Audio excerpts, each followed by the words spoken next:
Community radio, so just chill, enjoy yourself. Watch your language. What a superb track. One of my all-time favourite artists, LL Cool J, and Around the Way, Girl. You're listening to The Word on Ujima, Bristol's #1 urban station. We've had some wicked music already on the show today. We've got some awesome music to come up later. We're going to meet Bez, one of the latest hip-hop talents coming out of Bristol, just signed to Wu-Tang Clang's distribution label, Protect Your Neck. He's going to be in the studio later. We're also going to be meeting Will Quick. He's a trade unionist, member of the Green Party and Bristol People's Assembly. So we're going to be putting the world to rights with him. We're also going to meet Bristol promoter Layla McKenzie and chat about women in the club scene. She says that there aren't any anymore, that they're not going out. Is it true? Not sure I believe it, but maybe you could give me your opinion and give me a text on 079 60 240 198. So all that and more on today's show, The Word, up until 4 o'clock.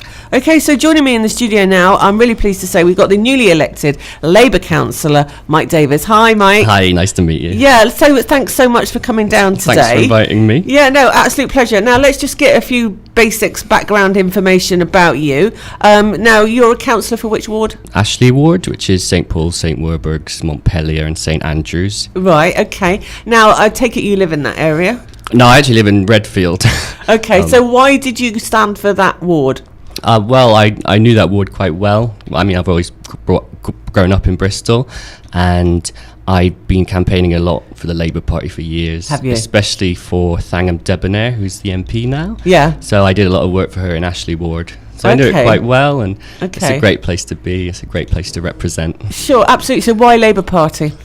Well, I think, all the social progress that's been made in the last 100 years has been due to Labour governments, and that's something I wanted to contribute to. Sure. Yeah, no, I get that. Now, now, as I understand it, being a councillor isn't like your full-time job. No. So what do you do outside of that? I work for Thangham, actually, for Thangham Debonair, because after she was elected, she needed to get a team together. So. Oh, how that's incredible! So that must be like a sort of lifelong ambition. Is politics something you've always wanted to get into? Well, I've been a Labour member since I was a teenager. Yeah, so obviously that's an incredible job to have got. You must be over the moon with that. How long have you been doing it for? Since she was elected last May. Wow. So what does your role involve? What sort of things do you have to do? Well, Bristol West constituency, we have very politically engaged constituents, and they contact us a lot with letters, phone calls, emails about all the issues that are going on, all the things that the government are doing. So I help Thangham. Or not doing. Or not doing, yeah, of course. So I help Thangham with responding to all those questions and comments constituents have. So you're really on the street hearing about what's going on, what people are unhappy about. Is there one particular subject at the moment that you're finding that people are really unhappy about? Oh, yeah. It's the EU referendum. Really? The result, we had 4,000 emails since the result was announced. Wow. And what's the general sort of feedback? Well, 80% of Bristol West voted Remain. Well, what a surprise, yeah. People are very unhappy with what's happened. Of course they are. And the majority of people in Bristol voted to Remain, didn't they? 63%. Yeah. So that's phenomenal, isn't it? When you think about how close the vote was nationally. Anyway, it does surprise me. Do you think that they will actually, because to proceed with the divorce proceedings is what they're calling it, they have to trigger this Article 50. Yeah. And it will take kind of a couple of years to happen. Do you think it will actually happen? I'm wondering at this stage if anyone's got the bottle to do it. Well, the next Prime Minister will be a Tory. It will be Andrea Leadsom or it will be Theresa May, and they both pledged to make it happen. Right. But, it will be difficult, and it does have to go through Parliament, and some MPs have said they will vote against it. It's the 1972 Communities Act we have to repeal to trigger Article 50 to leave the EU. Right. So some of the MPs have said they would vote against it. So so it's not a done deal? No, not at all. Not at all. And that, I think, is really important to talk about that, because the day after, or the day they announced the EU referendum, I had Asha Craig in the studio.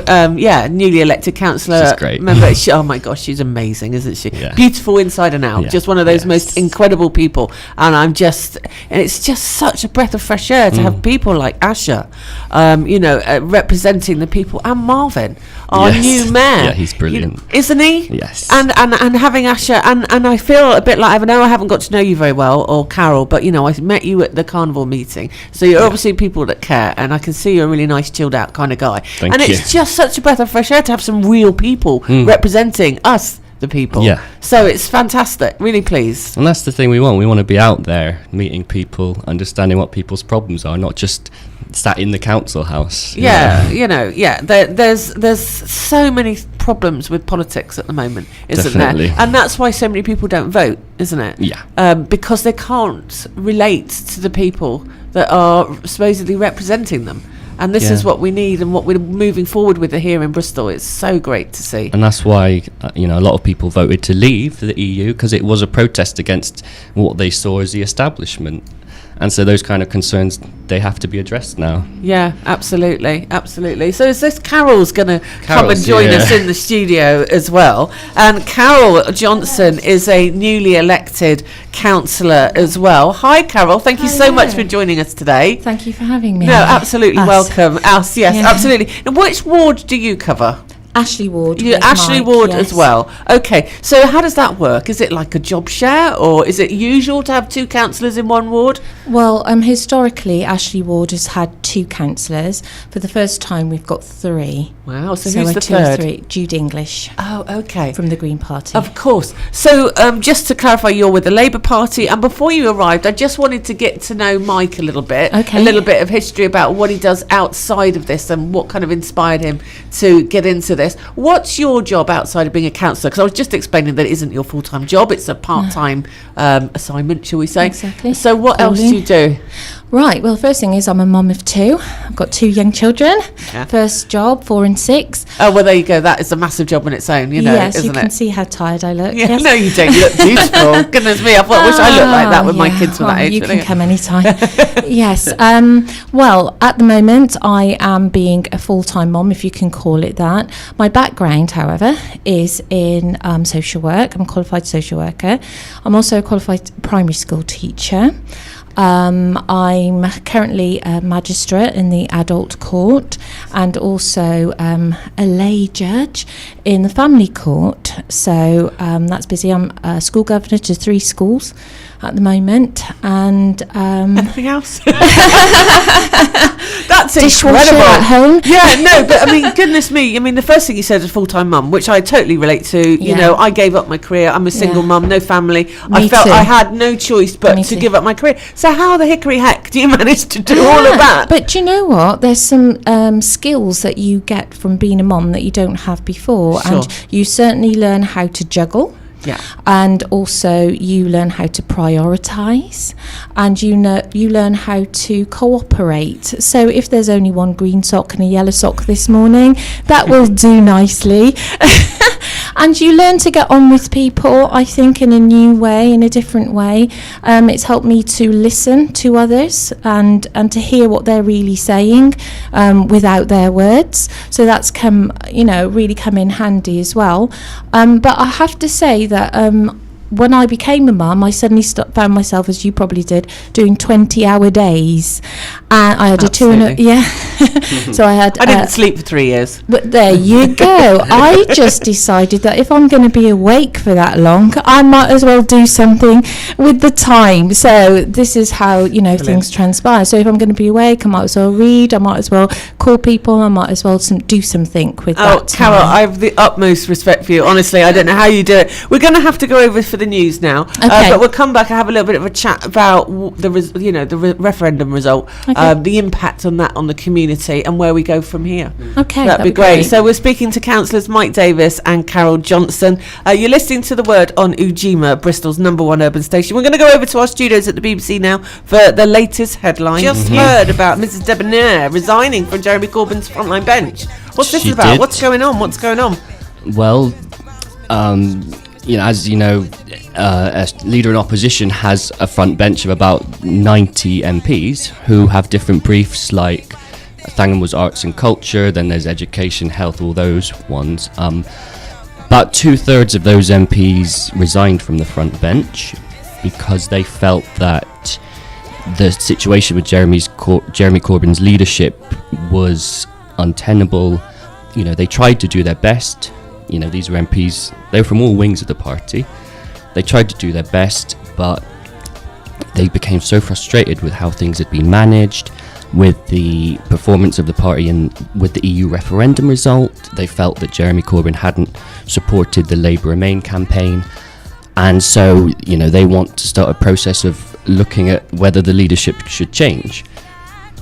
Wow. Yeah. Massive. I mean, we're going through a lot at the moment in this country, aren't we? Yes. And Carole, just before you joined us, we're talking about the impact of the referendum, and the day that it was announced, the results were announced. I had Asher Craig in the studio, and it was very despondent, very doom and gloom. And, you know, we're trying to sort of look at what positives we can now sort of bring into light about it all. And I was saying to Mike before you arrived that will it ever actually happen? Do you think that we will actually ever leave the EU referendum? Because with all the hassle of having to trigger Article 50 and start divorce proceedings and that, do you think there'll be a Prime Minister that will actually do it?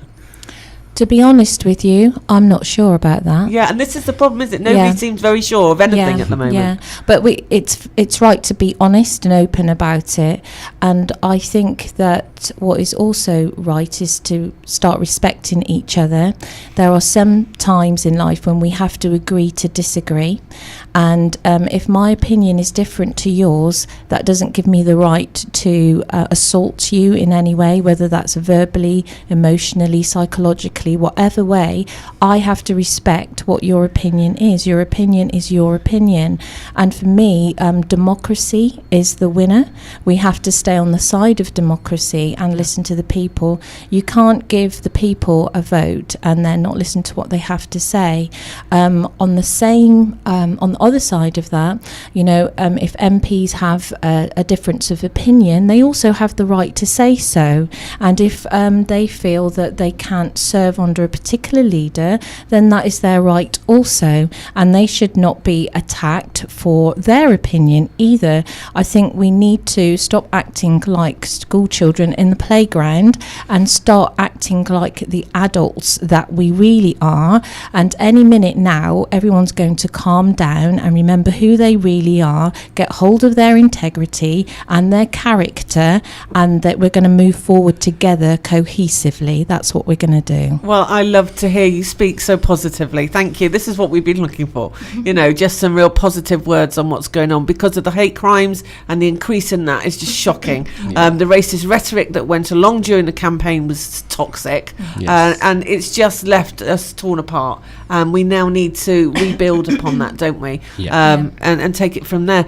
I just wanted to ask you, Carole, what inspired you to take on this path of being a councillor? We spoke to Mike about this earlier. Oh, okay. What about for you?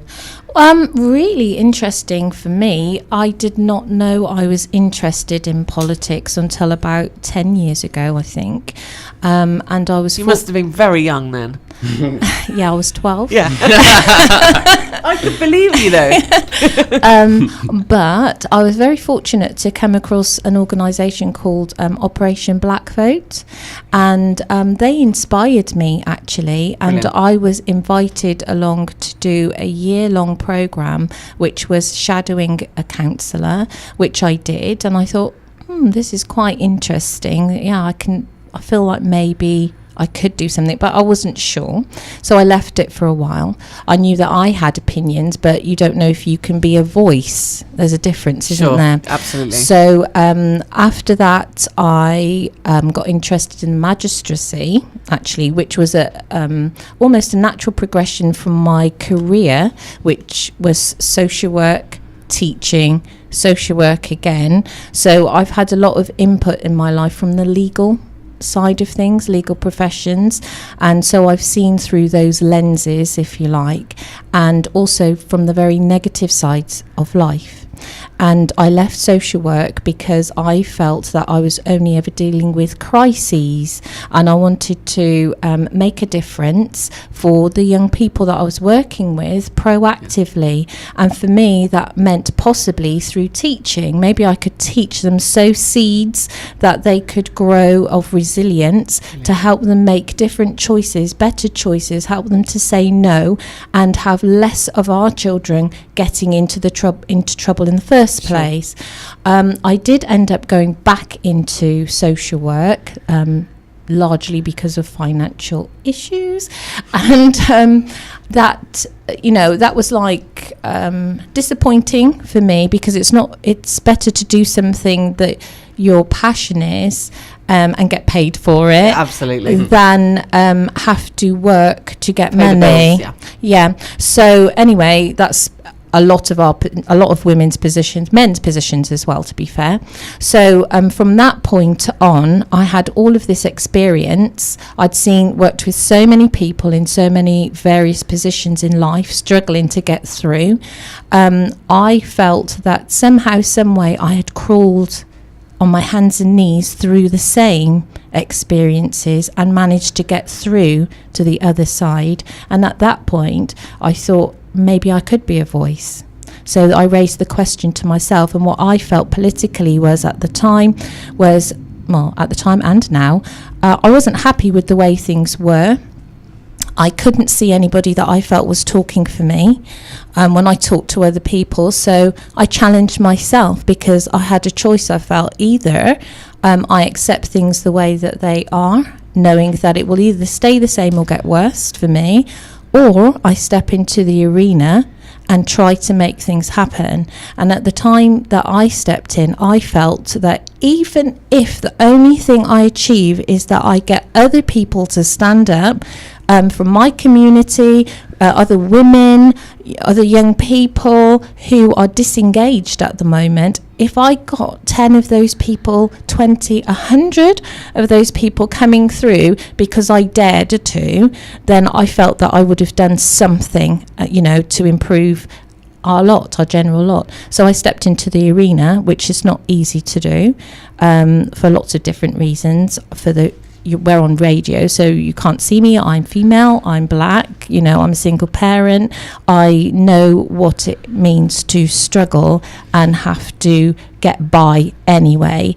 I've chosen not to go down a path of crime myself, which some people make that choice to live. So, I've stepped into the arena because of those reasons. I want to see more of us do well. And when I say us, I'm talking about other women, I'm talking about other black people, I'm talking about my children and your children, I'm talking about Labour Party members as well. Do you know what I mean? I'm serious about that. I want to see other people with the same values coming through and standing up and making things better for us. If we all do the little bit that we can do, there's no way that those little bits together won't make something big. Great, excellent. Thank you so much, Carole. We're very short of time now. Mike, can I just ask you, when you were voted in as councillor, what was the first thing that you wanted to do?